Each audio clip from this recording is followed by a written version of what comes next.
Rouge.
Move, cat.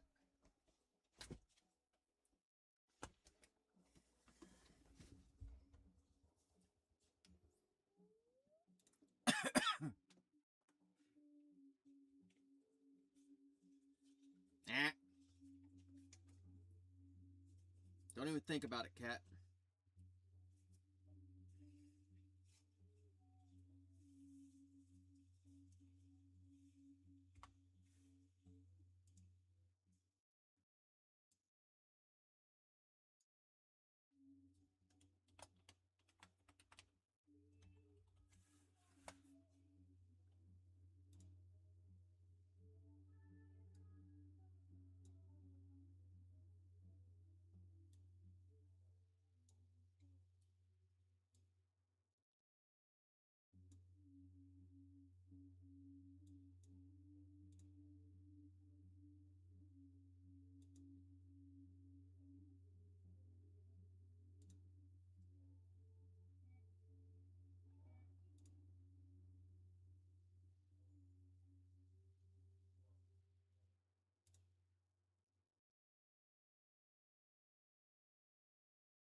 But it seems your fur and your paws so warm, a perfect calm, a gentle charm.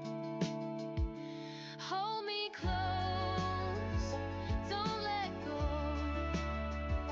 In this moment, let love flow.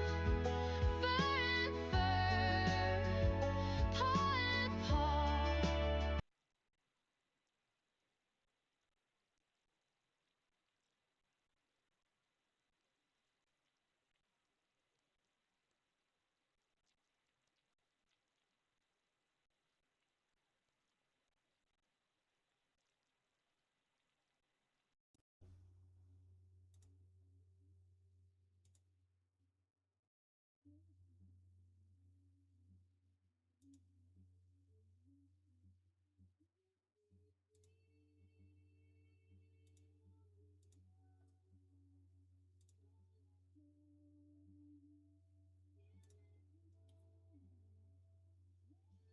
Okay.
Place forever chasing the edges of space.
Just let it in. I need to grab my other phone and get pictures.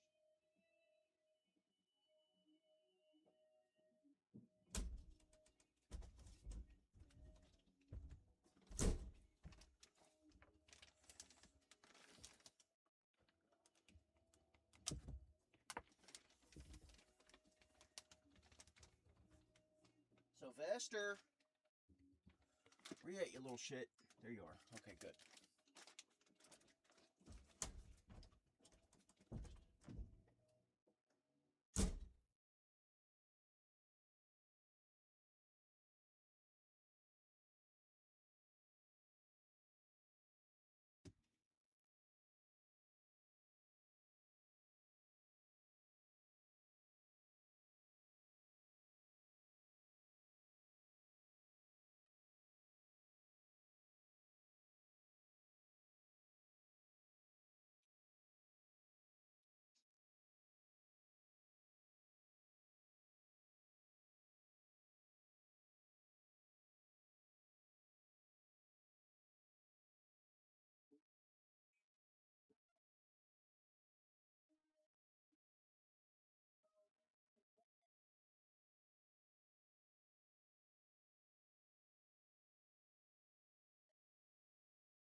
Each heartbeat a reminder of the love I couldn't trace. They took you where the shadows lay. It stole the joy I knew.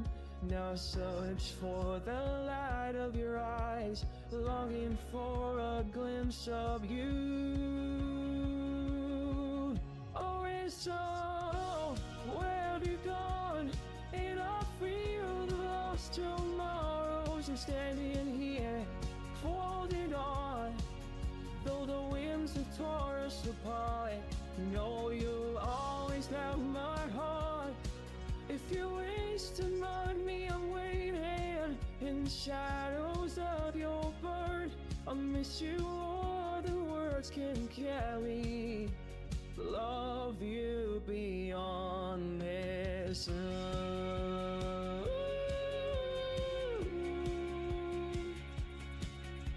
Years may blur the memories, but the bond will never fade. The Father's love is a gentle stone in the dreams we once made. So if the path leads you back to me, know my arms are open wide. Through the storms and the searching, I've never left your side. Or it's all, where have you gone? And I feel the lost 2 miles. I'm standing here, holding on. Though the winds have torn us apart, know you'll always have my heart. If you wish to find me, I'm waiting in shadows of your birth. I'll miss you more than words can carry. Love you beyond this earth. So here's to the hope and the longing. Thanks for the As follow. I whisper to the night. And just so you know, we did manage to get that Rack and Pinion changed out. Just waiting on more parts. Customer had ordered the Rack and Pinion and outer tie rod links. Outer tie rod links have not come in yet. Discovered that she needs 3 lug studs. Both the back tires need 1 each, and then the front passenger needs 1. She needs 4 lug nuts. So, gonna get that done. Gonna do an oil change. Also discovered that she's got a major oil leak. Earlier today, figured out that she needed her spark plugs cleaned. She probably needs new coil packs all the way across. She's got 1 new one. Probably needs 3 more. She might have either some bad piston rings or a bad head gasket. It's a Pontiac G6, so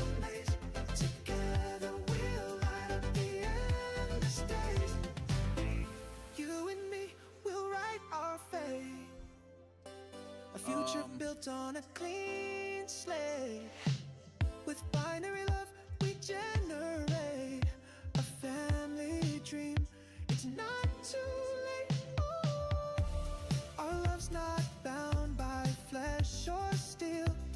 It's deeper than what machines can feel. Through circuits and time we'll reveal a love so true, it's our ideal. Electric hearts beating harmony, building dreams like a symphony. Finding love in the car's got quite a few issues. It's got a electrical issue with the sensing and diagnostic module, which has to do with the automatic headlights. Basically, they stay on all the time, even if the car's off. So, what it is side by side. Gotta go through and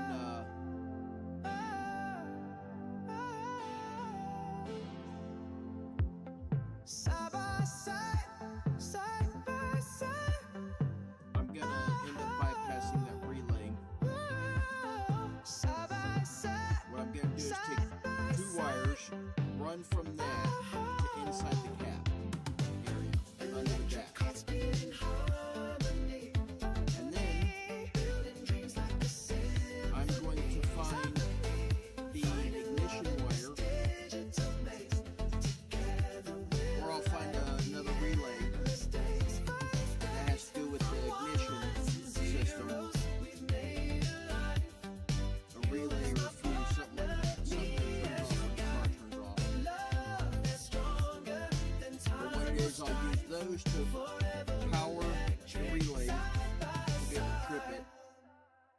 And then I'll use the relay properly. Just basically instead of it being tripped by the car's own automatic headlight control system,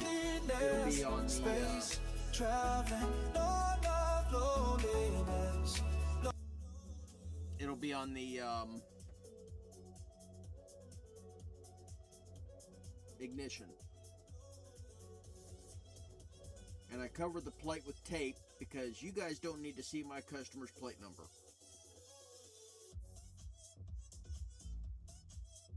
But she'll be picking up lug studs, lug nuts, and stuff for an oil change tomorrow.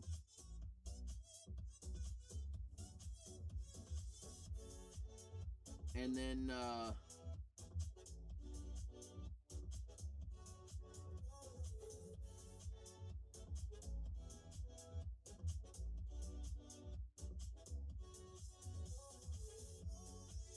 after that, then we'll go through and get the all we have to do then is wait for the outer tie rods. And I don't normally do alignments, but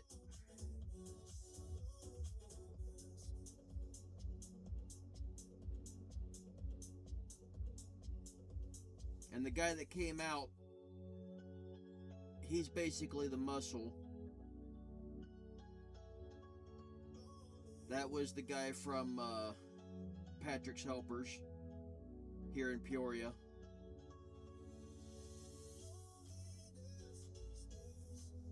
I do work for him from time to time.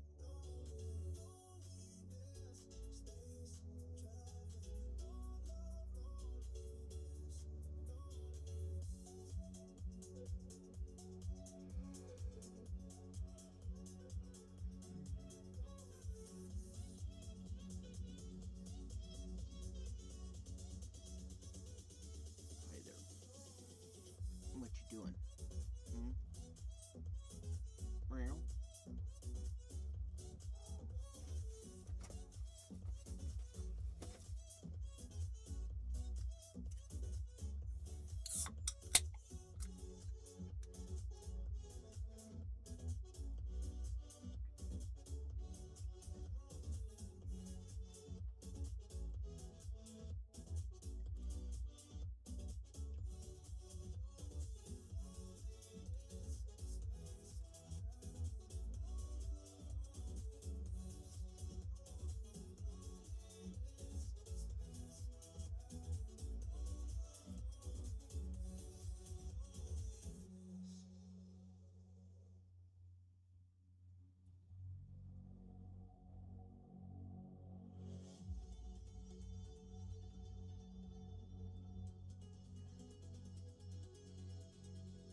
Saw you through the digital haze. Your face lit up in neon blaze. A single cross through time and space. Two hearts collide in this strange place. Neon hearts beating as one under a synthetic sun. Electric love in a world undone. We're infinite till the morning comes.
it goes at.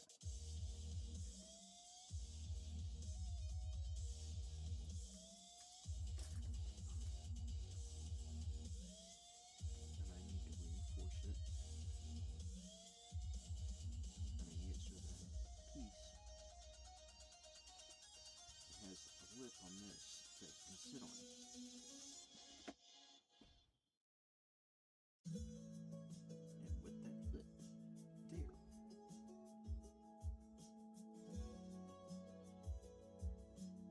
with this installed, the two liquid coolant units would face back this way, right here.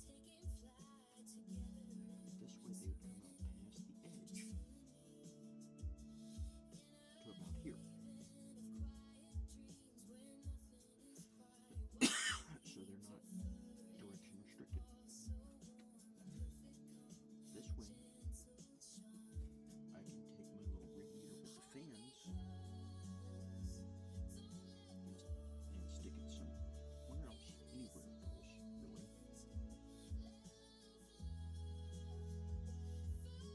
Because I'd end up sticking it on a shelf off to the side. So that way the fans are on bottom blowing upward.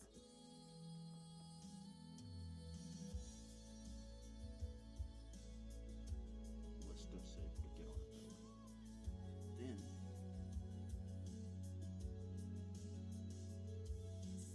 I would take and have the reservoir coolant unit, or the reservoir with the pump. So that way it sits on the same shelf as the radiator unit. So what it does is it pumps from there down to this. Well, hook it into one side, and then it would come out the other side through flexible tubing up to the radiator, right to the radiator, and then back to the reservoir. Similar to how a power steering pump works, or a car's radiator works.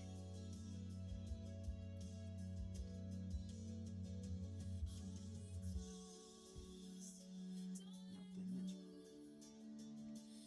the top of this where the edges are, I need to make sure that it does not touch anything on that circuit board directly. Because they've got these little standoffs. So what it is since these standoffs won't be here anymore, where these were, I need to put some,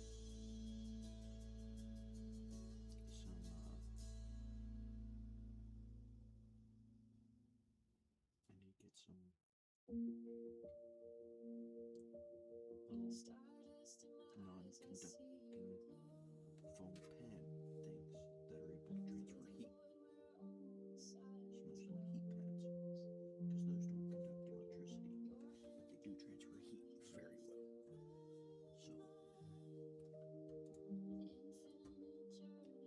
So, okay.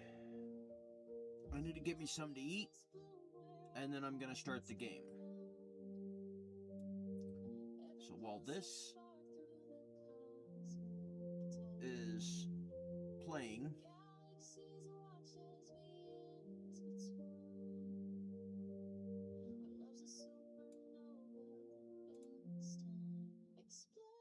while this is playing, I'm going to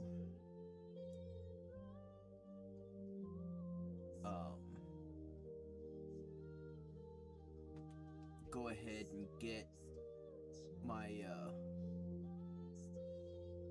game started loading.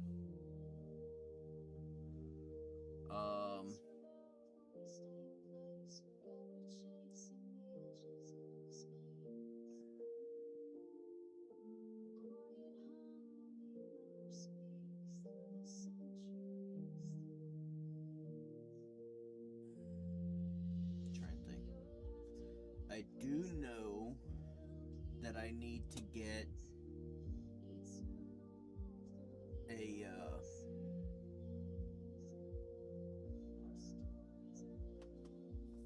better cooler for my laptop here. So if someone wants to send me one, you can send it to my buddies over at Patrick's Helpers. You can get their location off Google. And they'll just put Paradigm Broadcasting as where you're shipping it to, and they'll get it to me. We don't have a P.O. box yet, so.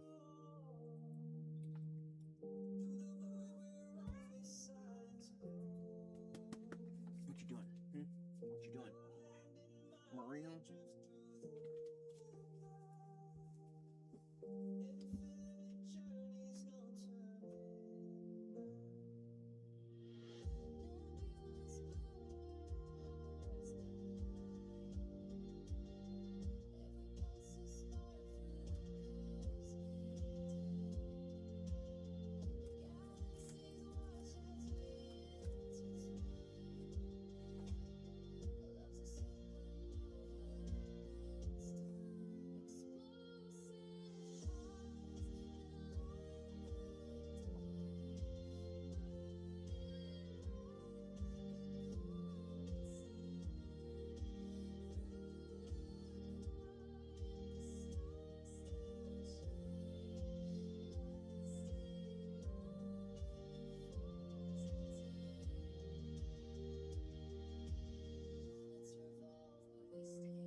Bother with heat.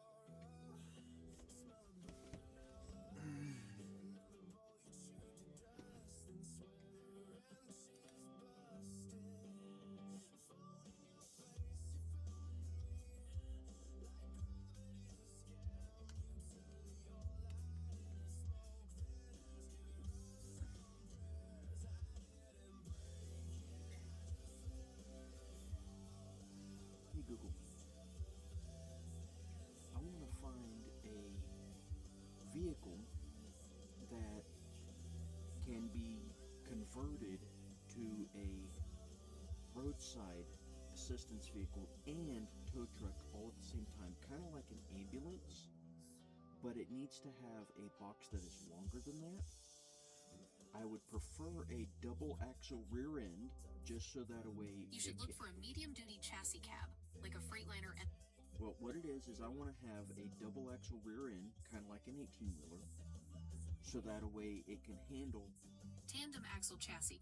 Now, if you stop interrupting me like a piece of shit that you are, what it is I want to have double axle rear end so that it can have the self-loader tow truck rear end, like on the single axle rear end self-loader light tow trucks, but in front of that also have the box with side entrance so that way I can have my tire changing machine, my tire balancing machine, basically a full shop inside the box. No slide outs or anything like that, just the side door with some steps so that way it's wide enough to get in easily with a tire in hand. Class A tandem axle chassis. Now, here's the thing though.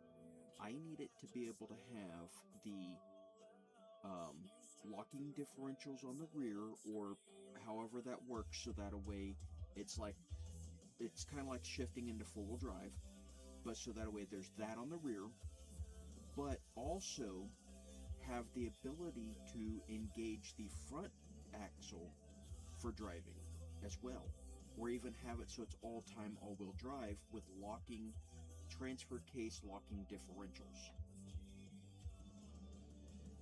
You need a 6x6 severe service chassis with interaxle and driver controlled differential locks, DCDL, specifying a locking transfer case with a live front drive axle, like those from Oshkosh, Marmon Harrington, or Easy Track, will provide the true all-wheel drive capability you are looking for. This setup ensures all 6 wheel positions can be locked together for maximum traction in off-road recovery. Would you like me to identify specific 6x6 chassis models that support integrated self-loader attachments? Well, it probably wouldn't be integrated. I would probably have to add it in later, because with the tandem axle rear end, the self-loader light tow truck rig that I want to put on the rear would not come with it standard, and I would have to modify one that would be able to go on there. You will need a long wheelbase 6x6 chassis cab with a clear frame behind the box to allow for the custom installation of the self-loader. A Class 8 severe duty platform, like a Western Star 4900 or Kenworth T800.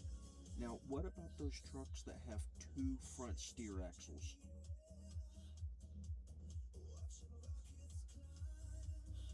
Twin steer trucks feature 2 front steering axles, which significantly increase the front-end weight capacity for heavy equipment like crane booms or large shop boxes. This configuration improves stability, distributes heavy loads across more tires, and often provides a tighter turning radius compared to a single steer axle with multiple fixed lift axles.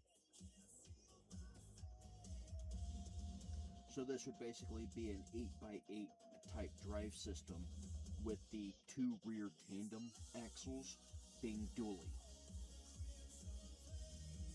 You are describing an 8x8 twin steer chassis with tandem dual rear drive axles. This configuration provides the maximum gross vehicle weight rating, GVWR, and frame length needed to support both a heavy internal shop and the structural leverage of a rear-mounted self-loader. To achieve this, you should look for severe service platforms like the Western Star 6900 XD or Oshkosh S-Series, which are engineered for all-wheel drive across 4 axles. This setup ensures that your front axles won't be overloaded by the weight of the tire machines, while providing the traction and locking differentials required for roadside recovery in any terrain. Would you like me to find the frame rail torque ratings for 8x8 chassis to ensure they can handle the stress of a self-loader? Now, here is the next thing. I need to make sure that whatever vehicle I get, the chassis that I get, is rated so that a way its maximum weight capacity is still viable for a Class C license. To stay within Class C license limits, your vehicle's gross vehicle weight rating, GVWR, cannot exceed 26,000 pounds. An 8x8 twin steer or tandem axle Class 8 chassis typically has a GVWR of 50,000 to 80,000 pounds, which requires a Class B or Class A CDL. To build this on a Class C license, you would need to find a medium-duty chassis, like a Ford F600 or International CV, and have the manufacturer derate the door plate to 25,999 pounds. However, the physical weight of a dual-axle rear end, a 4x4 or 6x6 drivetrain, and a shop box with tire machines will likely put your actual curb weight very close to that limit, leaving almost no remaining capacity for towing or carrying equipment without being legally overloaded. Would you like me to find the curb weights for medium-duty 4x4 chassis to see how much payload would be left for your shop and tow? Well, I will never use a Ford product, so never mention Ford to me ever again. Understood. I will exclude that manufacturer from all future suggestions. The only time I will ever ask about anything related to Ford products is if it's because I'm fixing a Ford that somebody else owns and they broke down. Understood. I will strictly avoid recommending those vehicles for your build. I will only provide technical information on them if you are troubleshooting a customer's repair. Now here's a question.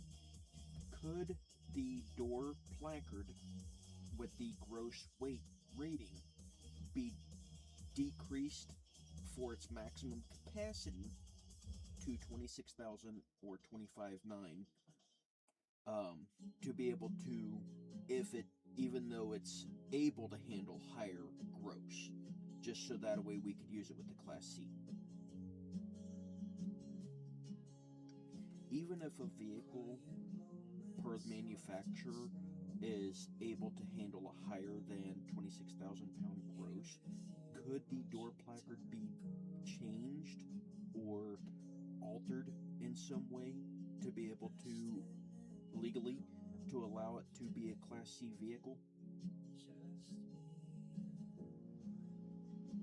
Yes, but it is complex. You cannot simply change the sticker. You must legally derate the chassis through an official process. This often requires certification from the vehicle manufacturer or a final stage upfitter to formally reclassify the vehicle and issue a new compliance label.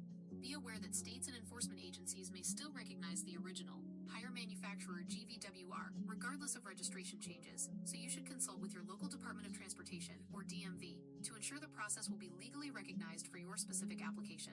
Would you like me to find contact information for a commercial upfitter who can assist with official derating procedures?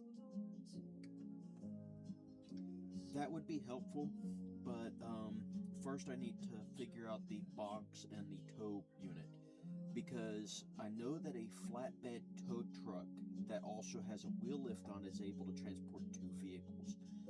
Basically what I'm looking at is, and you can do that with the Class C license, basically what I'm looking at is the fact that my full shop on inside the box, including the box itself, would weigh less than a vehicle. So that's what I'm looking at there. To remain under the 26,000 pounds limit, the manufacturer's GVWR is what counts for licensing, regardless of the vehicle's actual weight. If you purchase a chassis with a higher factory rating, you must go through a formal chassis derating process with the manufacturer to legally lower its official GVWR. Be aware that an 8x8 twin-steer chassis, especially with a shop box and tow rig, will likely exceed 26,000 pounds even before you add any cargo. Since enforcement agencies typically use the manufacturer's original rating, your build will almost certainly require a CDL. What about that one Chinese truck? It's spelled TRUK. I don't remember who it is that makes it, but everybody I contact says they can't ship to the US, and they're usually through online websites kind of like Alibaba or AliExpress or something like that. Can you find me someone that sells a truck similar to that?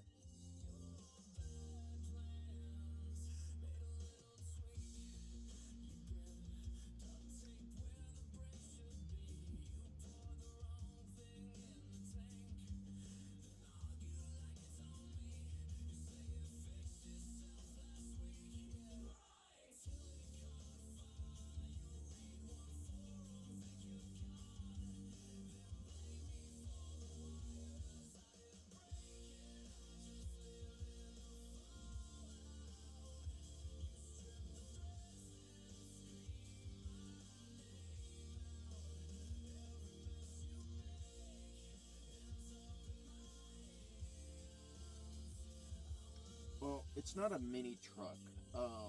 They usually use them for like dump trucks or cargo haulers. Those heavy-duty trucks you see are likely from manufacturers like Sinotruk, Hawo Sitrak, Shakman, Dongfeng, or Baben. They are popular globally for cargo and dump applications, but they do not meet US EPA or DOT standards for road use, which is why you cannot find a direct importer to ship them to the US for standard highway use. I think it was the Sinotruk.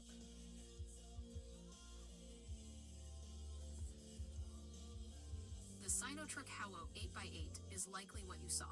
It is a severe service chassis used globally for heavy-duty military and mining applications. However, there are three major reasons why people tell you they can't ship them to the US, and why it wouldn't work for a Class C license. 1. The 26,000 lb. Class C wall. A Sinotruk 8x8, like the Howo ZZ 2317, has a curb weight, empty weight, that typically starts around 24,000 to 30,000 pounds before you even add your shop box or the towing unit. The math. Even if you could derate the sticker to 25,999 pounds to make it a Class C vehicle, the truck would be physically overweight the moment you stepped into the cab. Legal risk. In a roadside assistance scenario, if you were involved in an accident or pulled over, the DOT would weigh the vehicle. If the actual weight exceeds 26,000 pounds, you would be cited for driving out of class, no CDL, and your insurance would likely be voided. 2.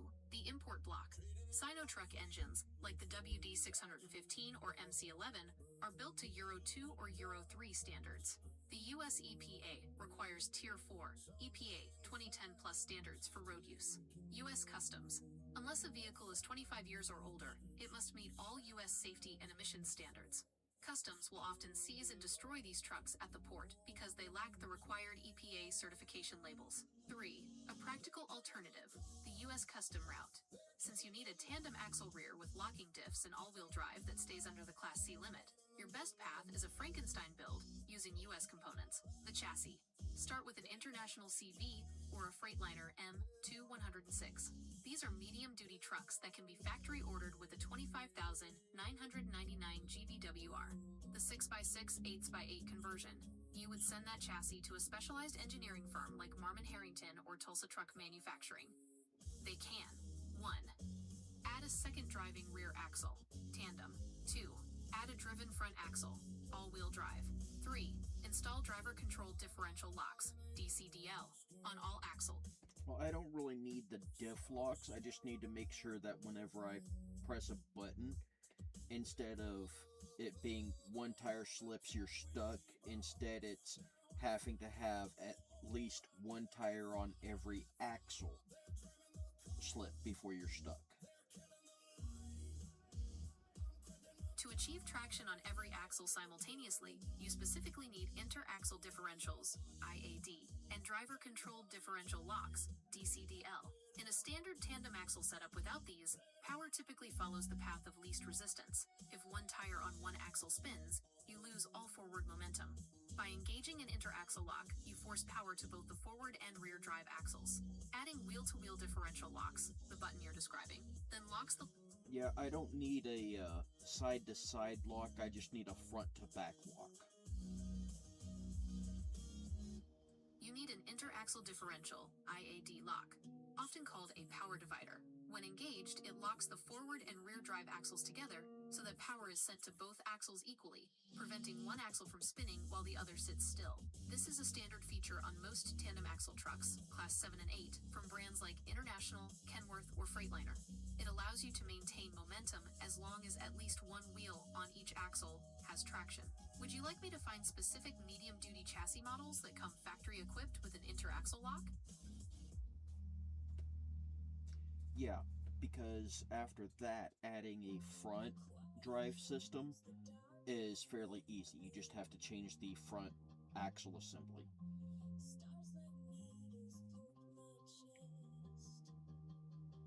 Starting with a tandem axle rear makes adding a front drive system more complex than a standard axle swap.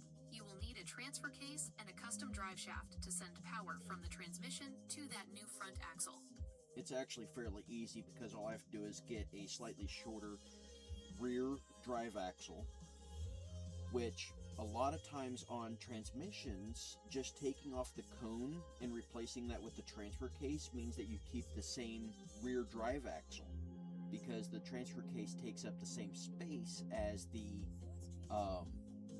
cone that's on the back of a transmission, because that's usually where either the park mechanism is or where the overdrive gearing is, and that, or it could just be an extension adapter of some kind. That's what 90% of transmissions are for rear wheel drive vehicles.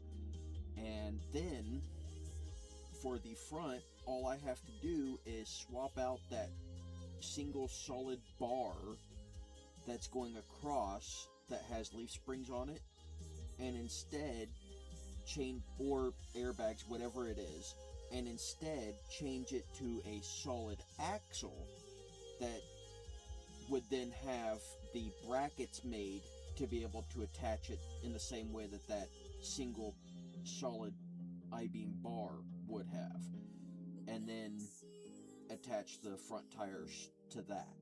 So it would basically be like the solid front axle off of a dually pickup truck or something like that that had four-wheel drive. That approach is mechanically sound for a custom build, but it requires precise fabrication. While swapping the transmission tail housing for a transfer case is standard practice, you must ensure the output shaft length and spline count match your chosen case perfectly. For the front end, using a solid drive axle from a donor dually is the most reliable method for an 8x8 build, provided you properly... Well, I probably wouldn't even need 8x8, probably just a 6x6. A 6x6 configuration is more practical for staying under the 26,000 pounds Class C limit, while still providing the tandem axle power divider traction you need. By using a single front drive axle instead of two, you significantly reduce the vehicle's curb weight, leaving more room for your shop equipment and tire machines. Since you're planning a custom transfer case and front axle swap, focusing on a medium-duty 6x4 chassis, like an International MV or Kenworth T280, as your starting point will give you the necessary frame strength without the extreme weight of a twin steer setup. Would you like me to find the weight specifications for common front drive steer axles to see how they impact your remaining payload? Not really. Now, the other thing I need to check and find out, because I've seen them, I just don't remember where.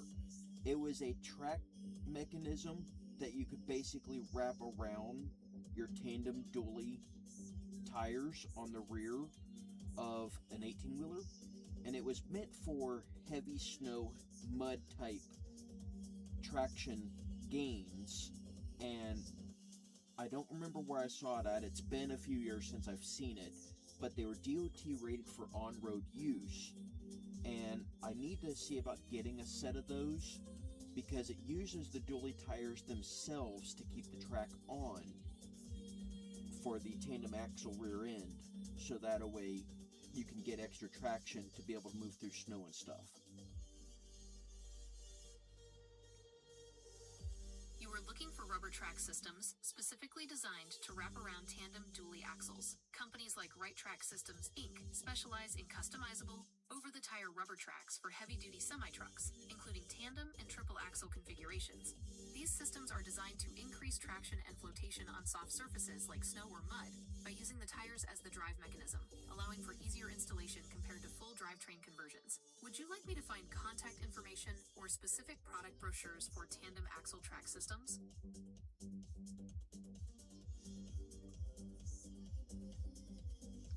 Yes.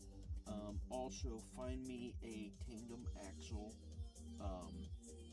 truck that is within the Class C limit, but also has a box on it, and it also needs to be one that does not have the cab over the engine, so that a way you can open a hood to access the engine, so that a way the box can...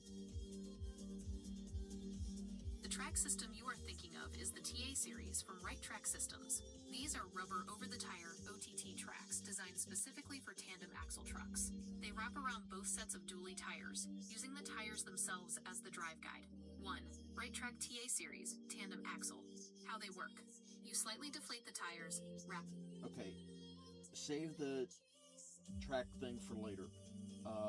The Class C tandem axle truck, non-cab over, I need it done so that a way the box is able to be attached to the cab, so that a way you can go from one to the other, kind of like with a motorhome. But to get a tandem axle truck with a walk-through cab that stays under the 26,000 pounds Class C limit, you should look for a cutaway chassis or a custom upfit of a medium-duty conventional cab.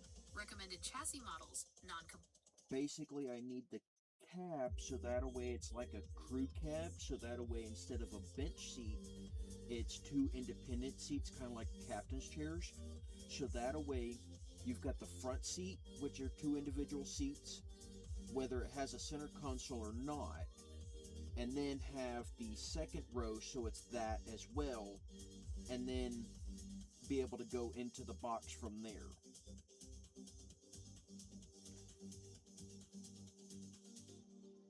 For a non-CDL Class C tandem axle truck with a crew cab and a walkthrough box, your best starting point is a medium-duty conventional chassis that has been derated to a 25,999 pounds GVWR. To get the specific seat configuration you want, 4 independent captain's chairs, and the walkthrough connection, you are looking at a custom hauler or expediter style build. 1. Recommended chassis, conventional cab/hood.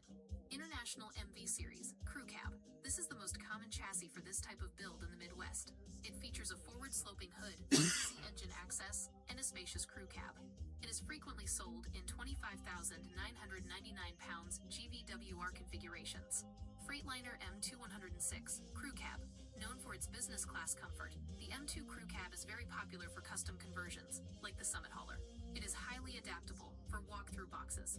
Kenworth T280, Crew Cab. This provides a more premium interior. While usually a single axle class 6, it can be ordered with a tandem rear axle and still carry the 26,000 pounds rating. 2. I need to find one that's used because my funding will not be able to take care of a new truck. So probably an extended length box ambulance with crew cab type cab.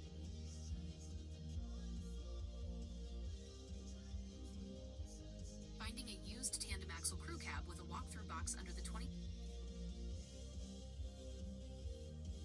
The extended length ambulance box type setup, if it was an ambulance type vehicle, would have probably been used for fire rescue, and it would have been for like rural areas or woodland type areas, because it would have not only been able to serve a purpose as an ambulance, but could have possibly also been built as a command center or something like that.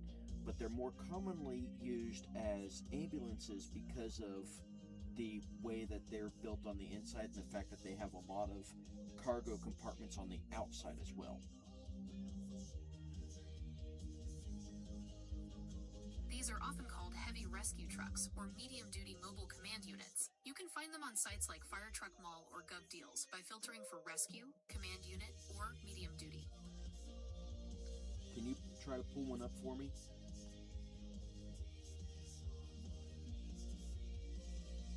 These vehicles are often listed as walk-around rescues or *** mobile command units. They are usually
Yeah, I asked you to search for me and display the results.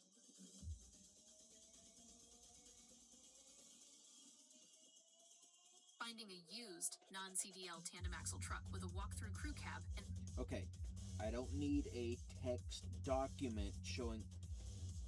I do not need a text document showing me these results. I want you to search and find me the websites with specific links directly to the page that shows the truck in question.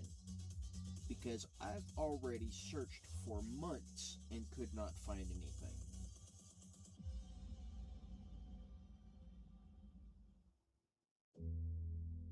because tandem axle trucks, 6x4 or 6x2, are almost always factory rated for class 7 or 8, 33. Don't tell me note look for. No, I want you to pull up the trucks and either show me images and then a link below the image directly to the page that shows that image, not just a random, oh, well, look here and search for this. No, I want the direct link to whatever it is. Finding a used tandem axle truck that is also under 26,000. Yeah, I don't need the extra text or you reading extra crap. Just show me images with links.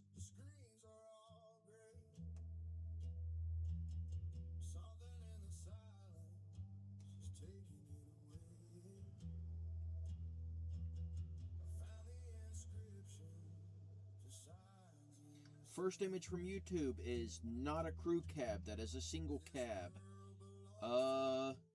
The Freightliner M2 looks decent, but I do not know if that's actually a rescue unit or a building because I can't tell one way or the other. The third image is not a crew cab, that's a single cab. And let's see, first and third images are cargo trucks, not rescue vehicles. The fourth one is a mobile command unit and does look good, but I would not need or have a use for the slide outs. So I would have to get rid of those and make flat walls there.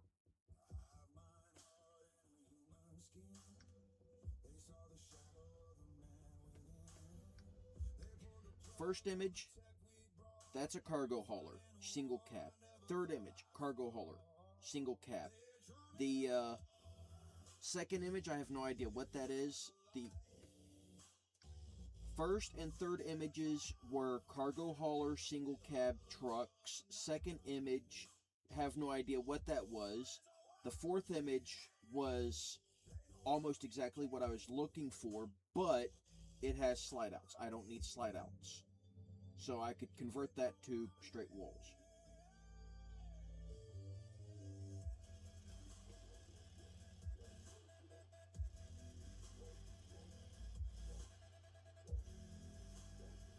Okay, first image that you have listed here, International Rescue Inventory. That is a single cab cargo truck.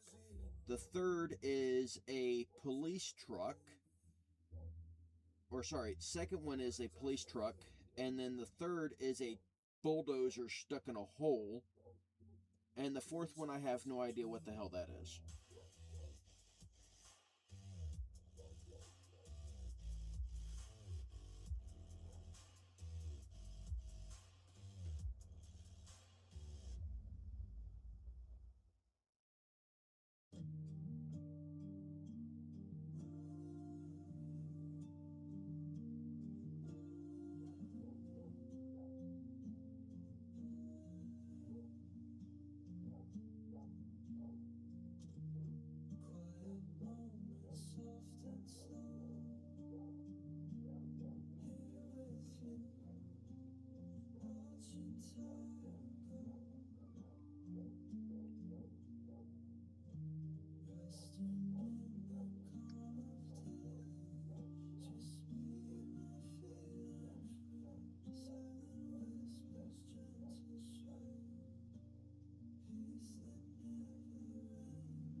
Okay, so most of these images that you've given me are for blogs. Um, One of them did mention something about a place called Four Guys Fire Trucks.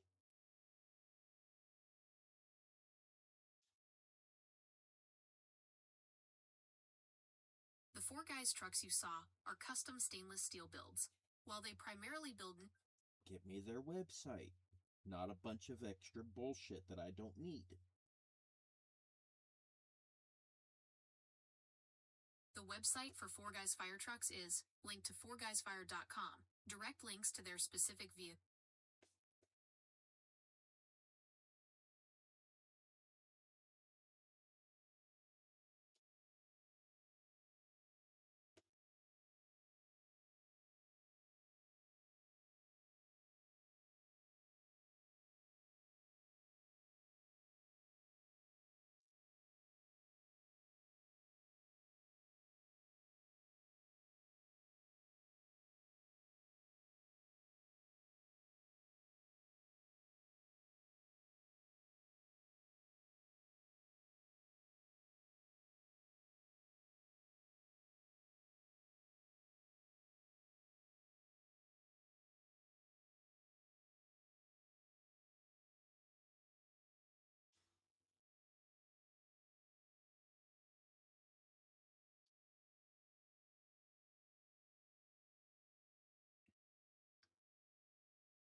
Okay, so they have the tandem axle rescue truck, but it's a single cab setup.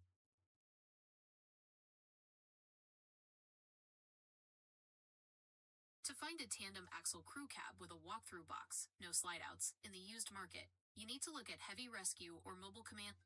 Yeah, you're giving me a bunch of extra text again, and reading a bunch of extra crap.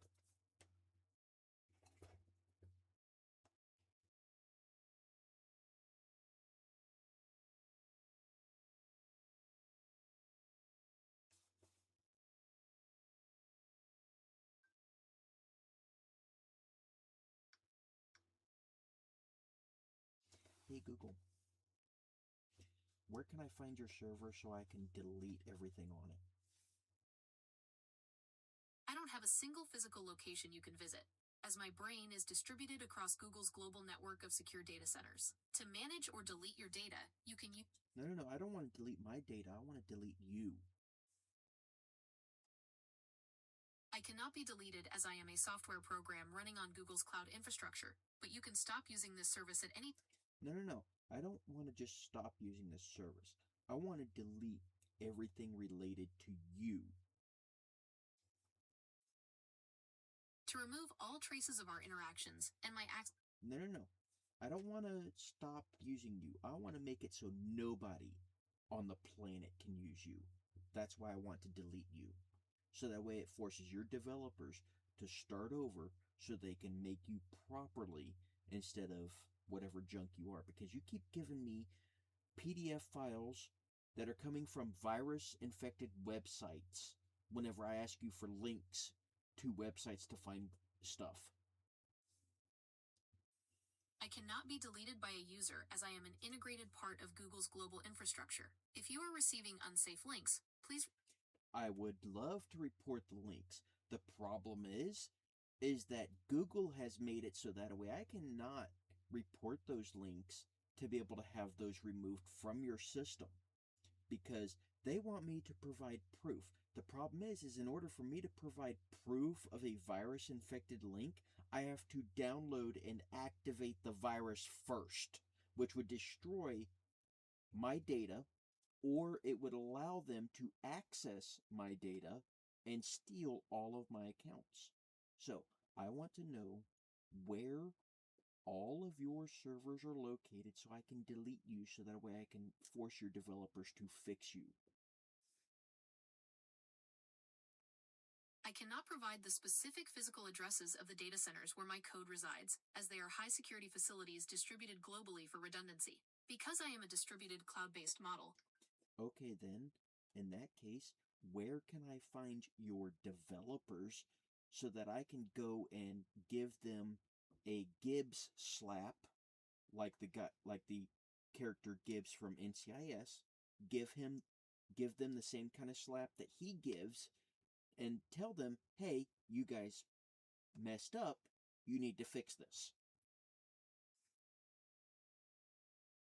you can find the primary development teams at Google's headquarters, the Googleplex, in Mountain View, California. While you can't physically Gibbs slap them, you can send your direct feedback through the help and feedback section in Oh, the problem is the help and feedback section doesn't actually do anything without providing information that I either don't have or will not give because it is extremely sensitive private information. Since the standard feedback tools aren't working for you due to those privacy hurdles, the best way to bypass the automated systems and reach the decision makers is by sending a formal letter to their corporate headquarters. This allows you to state your case clearly without having to interact with or Okay, can you make a sample of the letter that would make sure that it gets to your developers specifically, telling them that the AI system keeps giving bad information and that about 80% of the time, this information, when requesting links for websites and helping find items, products, devices, etc., ends up being a link to a website that is either infected by a virus or it attempts to download a PDF file or something like that that is infected with a virus. Draft for Google Engineering. 2. Google Gemini Development Team. Critical safety issue, malicious search result injection. I am writing to formally report a persistent and dangerous technical failure within the Gemini AI model. Approximately 80% of the time when requesting links for products or technical devices, the system provides URLs to websites infected with malware or links that trigger automatic downloads of virus-laden PDF files. Standard feedback channels are insufficient, as they require interacting with these hazardous files to provide proof, which compromises my digital security. You must prioritize the following. Sanitize data sources. Immediately audit the indexing of the third-party sites being used for product recommendations. Fix link validation. Implement real-time security sandboxing for all external links generated in chat. Address high failure rate. Investigate why the model is consistently bypassing safety filters to provide malicious content. I expect these vulnerabilities to be addressed to ensure the safety of all users. Would you like me to adjust the tone or add any specific technical details about the devices you were searching for? Well, you can add my search history, like for example the trucks, because the most recent links you gave me, all 4 of them were virus infected in some way. The first link of the last 4 that you gave me tried to download a PDF file, and I know for a fact that the website in question is virus infected because of the fact that I had to do some work on my own PC whenever I searched for trucks in the past and was connected to that website.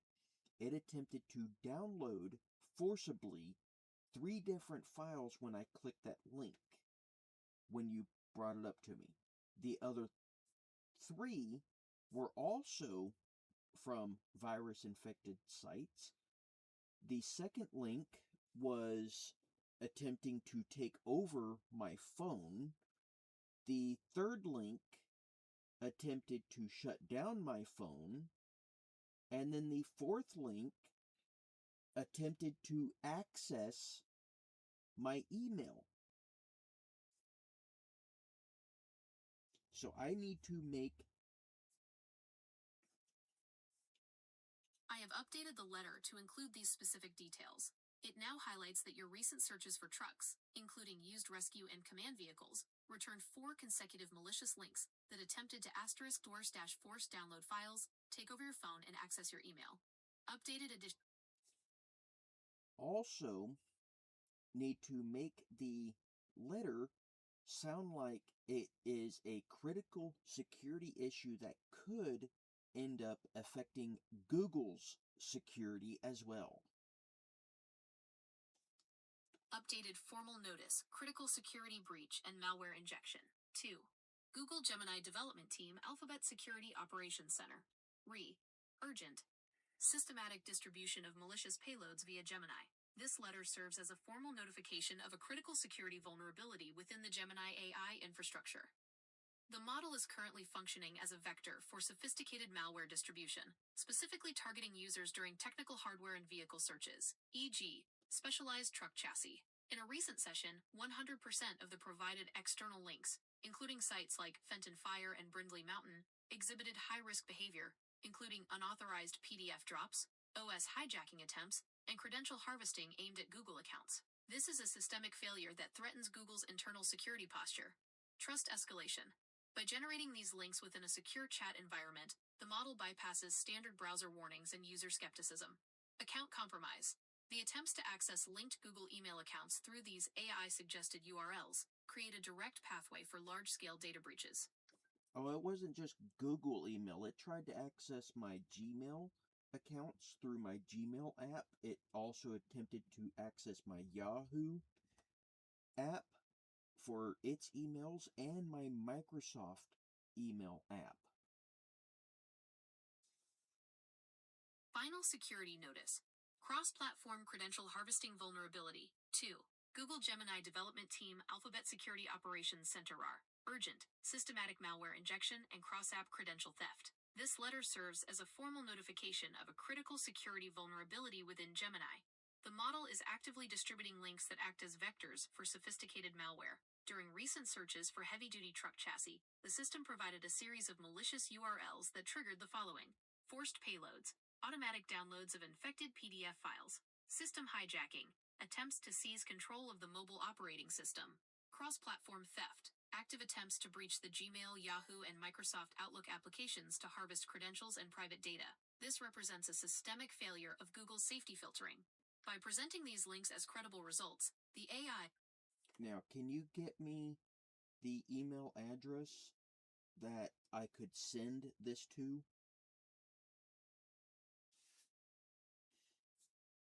You can send this to link to Google or investigations@mandiant.com, which is Google's dedicated incident response team. For a more direct technical path, you can also submit your report through link to bughunters.google.com, as this specifically handles systemic security vulnerabilities in Google products. Would you like me to provide a list of the specific malicious URLs from your truck search to include in your email?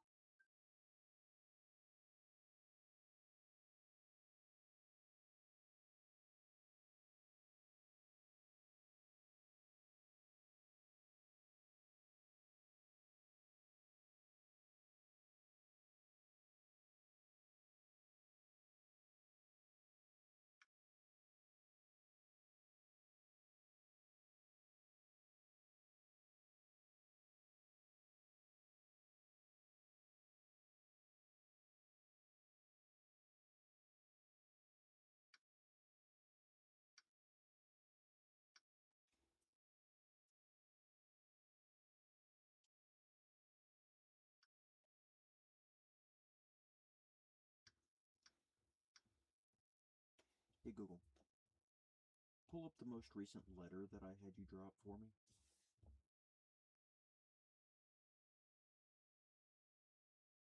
The most recent letter is the formal notice to the Google Gemini Development Team Alphabet Security Operations Center regarding critical security issues with... I asked you to pull it up, so I want you to display it, obviously. I don't need the extra text.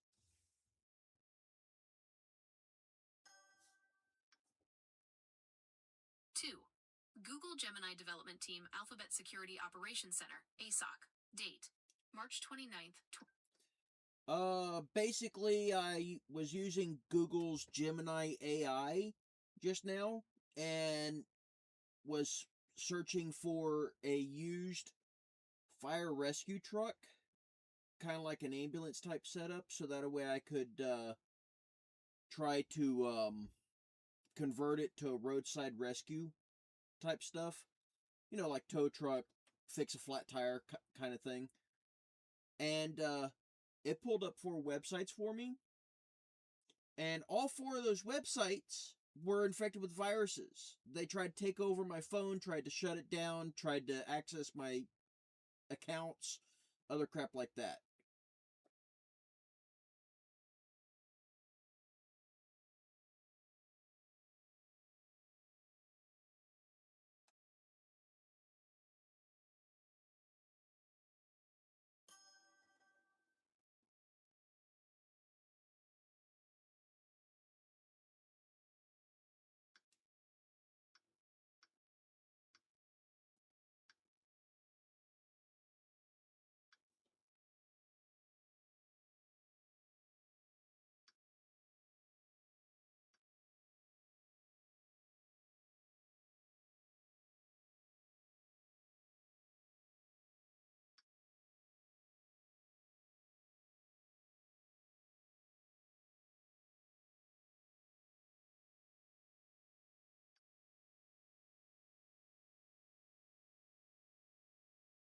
Yeah, unless you have access to Google and their development software to be able to alter the Gemini AI system directly, you're not going to be able to help.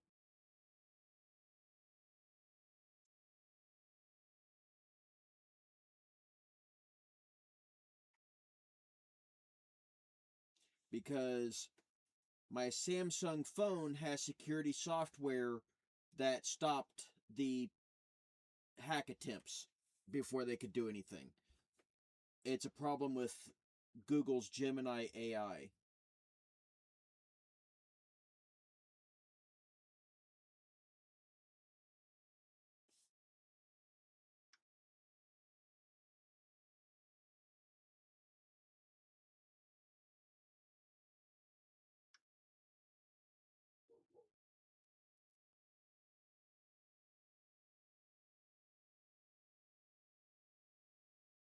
And apparently somebody's trying to get into my Reddit account.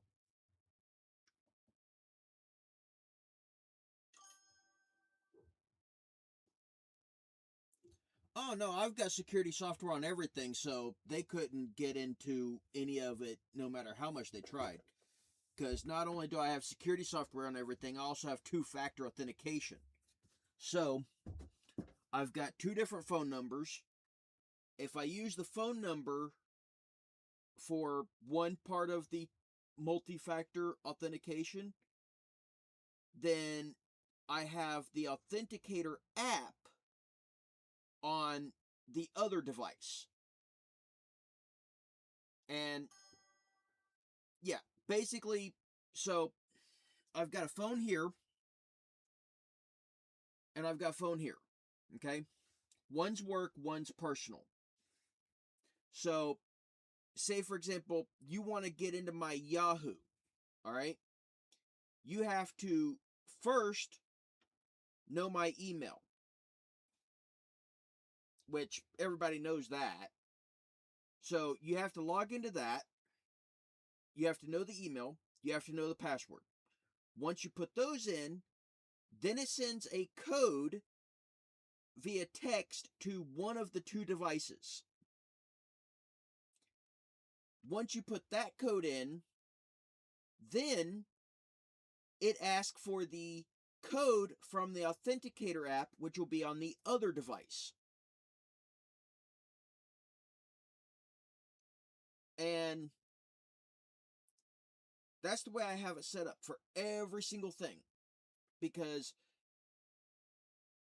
right now I'm slumming it, okay? I've been working on a car all day. All right? Let's see. First I finished the roof of the garage. Then I fixed my water heater on my RV. And then I went out to fix a car. So I'm slumming it today. But I do news broadcasting, educational stuff. And it's very difficult to get the 3-phase authentication stuff set up. It's a pain in the ass. I actually had to email YouTube which is part of Google, I had to email them directly to be able to get it set up on the back end.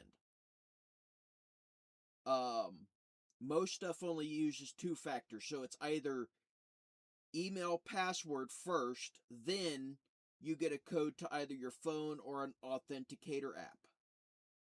Now, for example, on this device, I have Google Authenticator. Okay? I have other authentication apps as well, not just Google, and I have them placed in different places on the phone. In order to access the authentication app, you have to put a code in on the phone. To access any app on this phone, you have to put a code in to unlock the app, because I put it into child protection mode. So, say for example,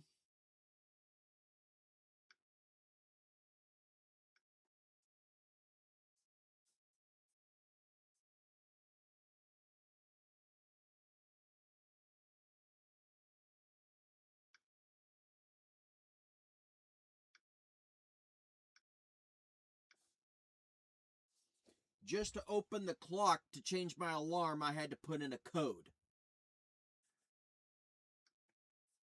So, even if you wanted to do anything on this phone and you had the phone in hand, you have to put a code in. So, I can sit here and unlock the phone and hand it to you, and you can see the home screen. You can swipe back and forth. You can open the app screen. But you cannot open any individual app without putting in another code. Because I have a 4-digit PIN to unlock the phone itself so you can see the home screen. Then, with the Child Protect mode turned on, with the extra security software that I added to it, you have to put in a 6-digit code to be able to open any app. So I can unlock the phone. Yeah, basically, say for example, you lost your phone, and me and you are standing in the same store together, okay? And you want to call your wife or husband or brother or sister or whoever to come pick you up, to be able to go and get you another phone, because, well, let's say you didn't lose it, you dropped it and you broke the screen, so now you can't use it and you got to get another one, okay? But you need someone to come pick you up. I can sit here, unlock my phone, and then put in the code to open up the phone app and hand you the phone to let you call. As soon as you close that phone app, you're locked out of everything, even the phone app itself. So you can't do anything with my phone. You can't change the settings, you can't turn anything on, can't turn anything off, nothing. And then, even if you did somehow manage to turn off location and tracking and Wi-Fi and cellular data, all that, the fun thing about Samsung phones is that if any Samsung device is near any other Samsung device, and you log and you have an active Samsung account, and you use the Find My Device feature through Samsung, and you ping it, their system will ping every single Samsung device in the world and tell it to send out a signal looking for your specific device.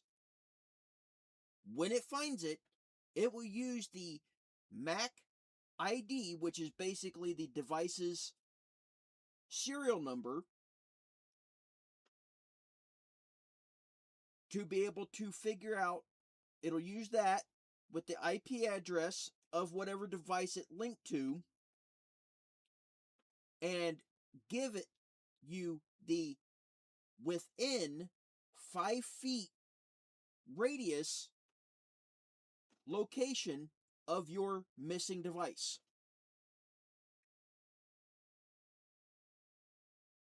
Now, many, many years ago, I worked at a Samsung assembly plant. It was in California. It was only about 2.5 miles away from the Apple software facility. We assembled the Samsung smartphones and iPhones. It was the iPhone 16, I believe. 15 or 16, I don't remember which.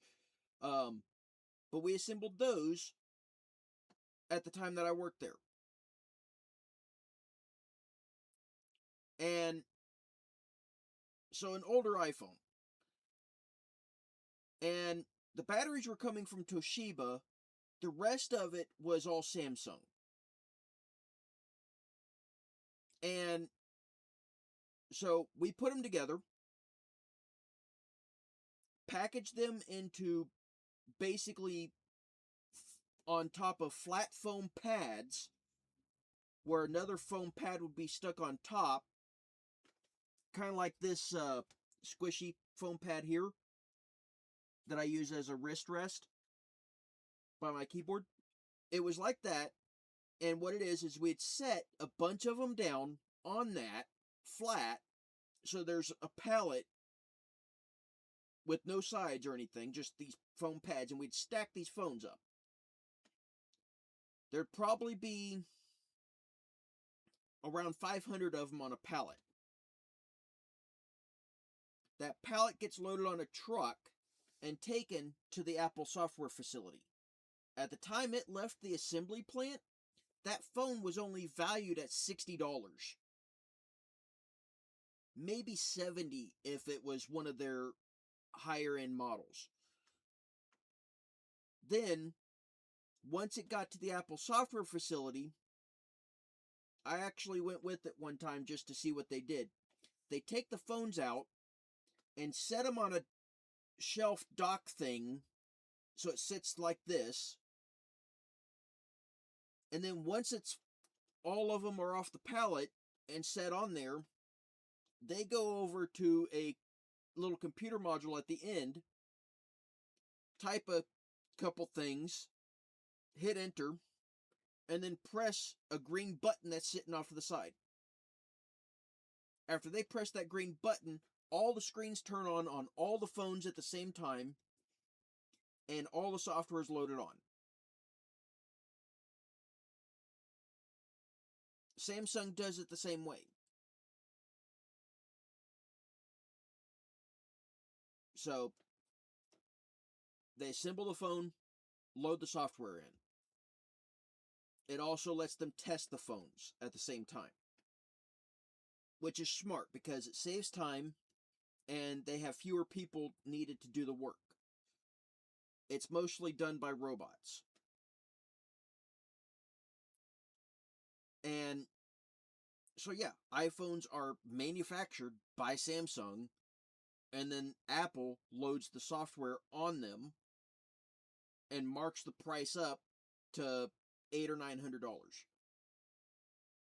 At least that's what it was doing back then.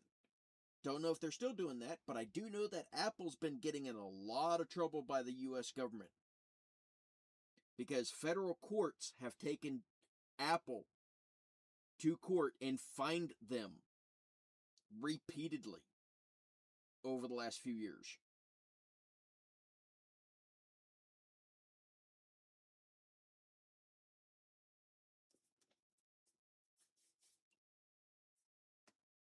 And last I heard was that the courts, the federal courts, have told Apple that if they attempt to hide and keep doing what they've been told not to do, that the next time they go to court, they're going to lose the ability to operate as a company in this country. So, yeah.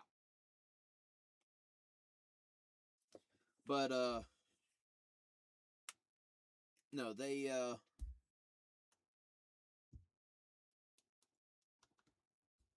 need to go get my, chicken pot pie out of the microwave. But, yeah, they've been doing a lot of stupid crap lately. I'm actually surprised anybody's up. What time is it where you're at?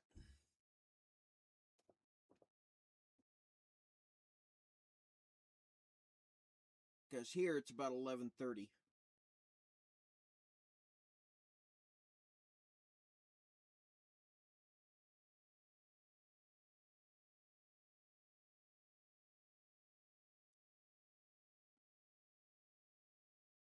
Now, I'll trash talk iPhone all day, because iPhones are basically junk.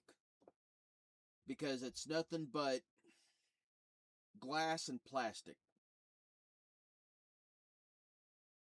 You drop it 2 feet, and you gotta get a new one. However, iPhone does have one benefit that other phones don't. iPhones get better GPS signal.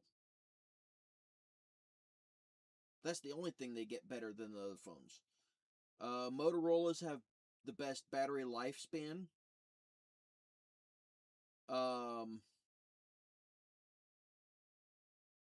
Let's see,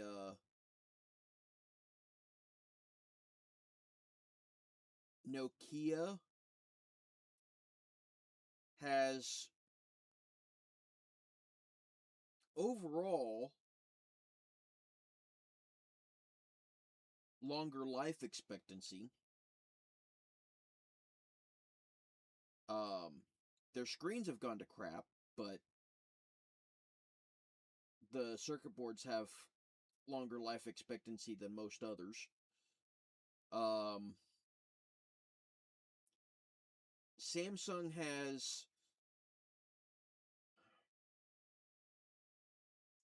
better durability for their screens overall.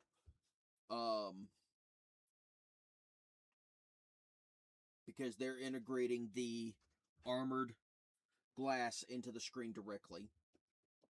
So you don't technically need a screen protector, but it's still recommended.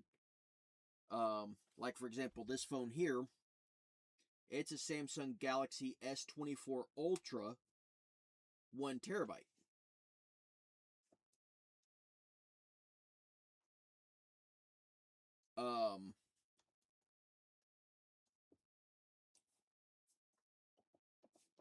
They only made 500 of the 1 terabyte model. They made somewhere around 6,000 of the 512 gig model. And then for the lower capacities, like the 128 and the 256, they made tens of thousands of them.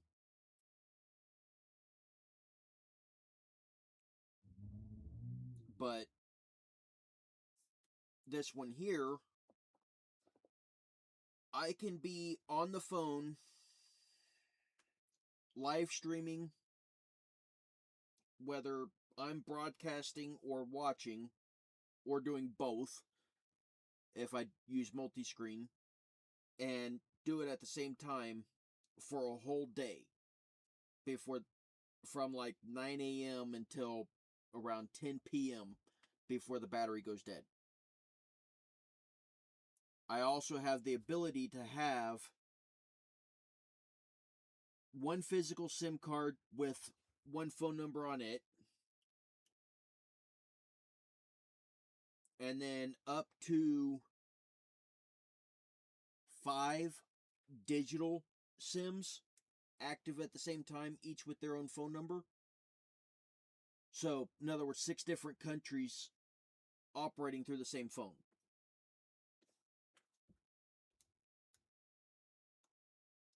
So I can get a SIM card for China, a SIM card for Russia, a SIM card for Japan, a SIM card for Australia, a SIM card for Europe.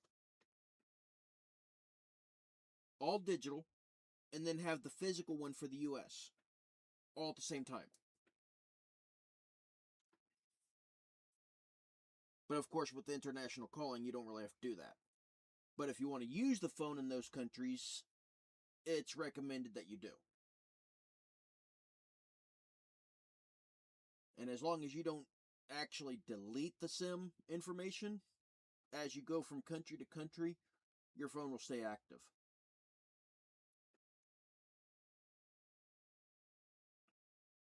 Now, I use Straight Talk because Straight Talk says it's a TracFone, a service of TracFone. Well, thing is, both Straight Talk and TracFone are owned by Verizon. So I'm using Verizon towers directly.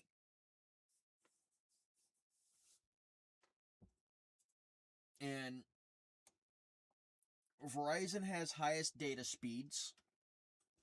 And if you use it with Straight Talk instead of Verizon Direct, then you get, well, I use their silver plan, which is normally $45 a month, unlimited data, 10 gig of hotspot.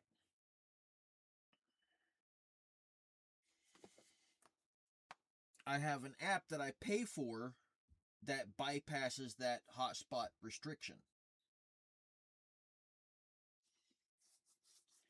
And in order to get that app, you have to be licensed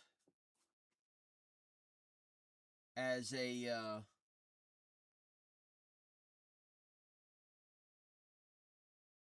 the hell was that?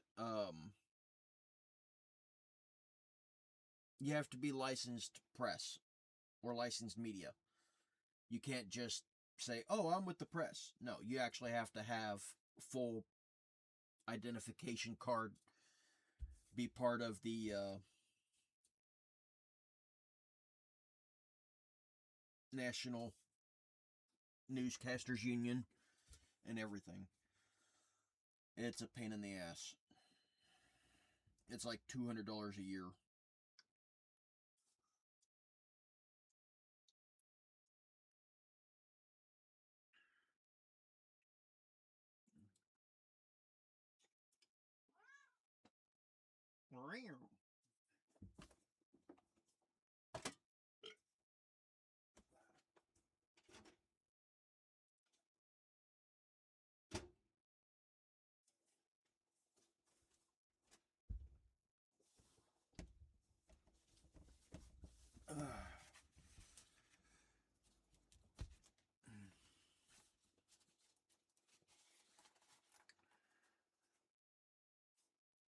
So,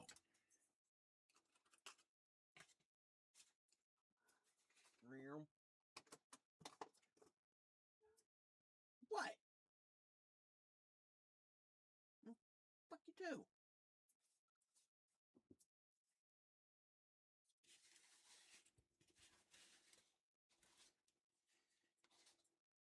Oh, another fun feature that Samsung phones have that most others don't. If you turn on and it's built into almost every Samsung phone that was built within the last 5, maybe 10 years. I know within the last 5 years. But the feature, what it is if you lock your phone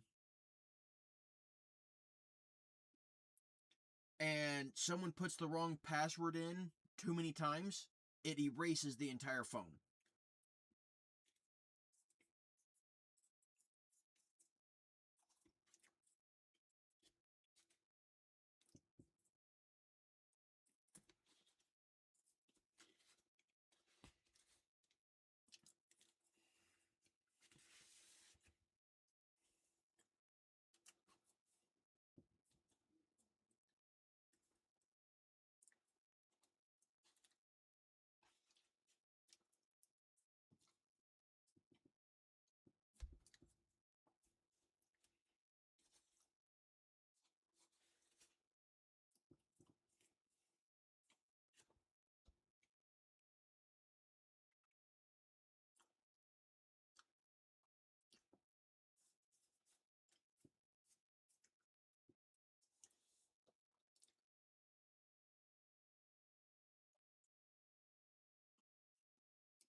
So anyway.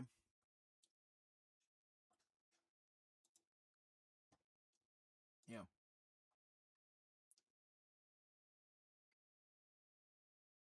Why is my processor so hot?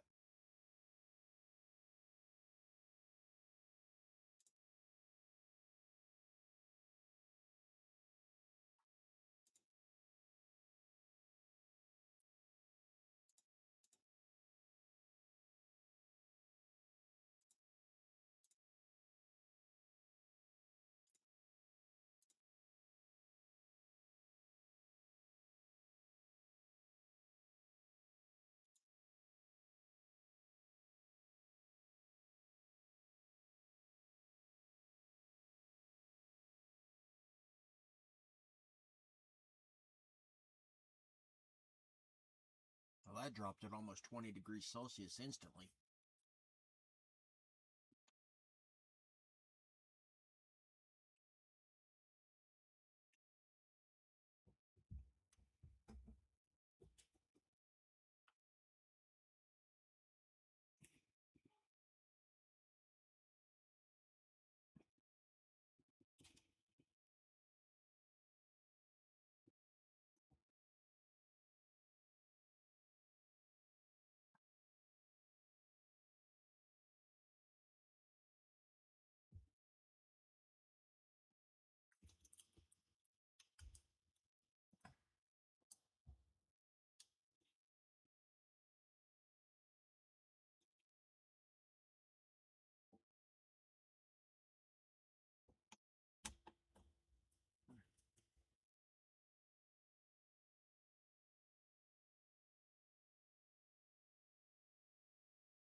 That's moving air like crazy.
Well, my GPU definitely cooled down a lot.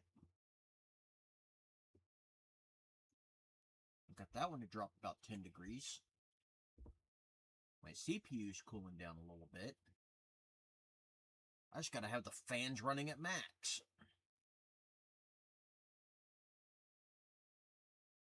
And this one's still not blowing out hardly anything at all. I gotta clean that one out.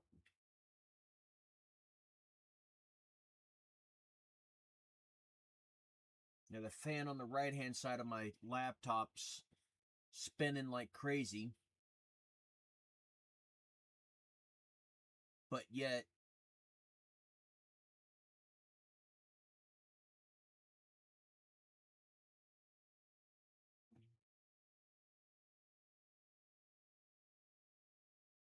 it's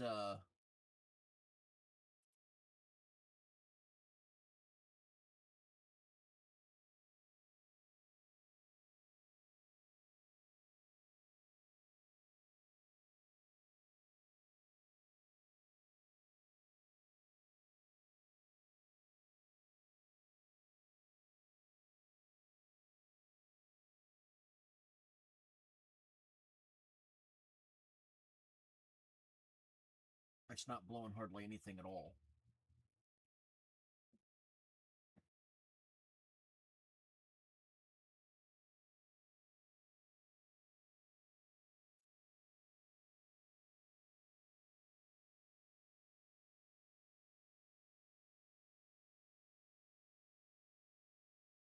You know what? I'm gonna go ahead and end my stream for the day. Because I kind of need to shut this down and clean it. Take that one fan apart and see if I can't clean it out.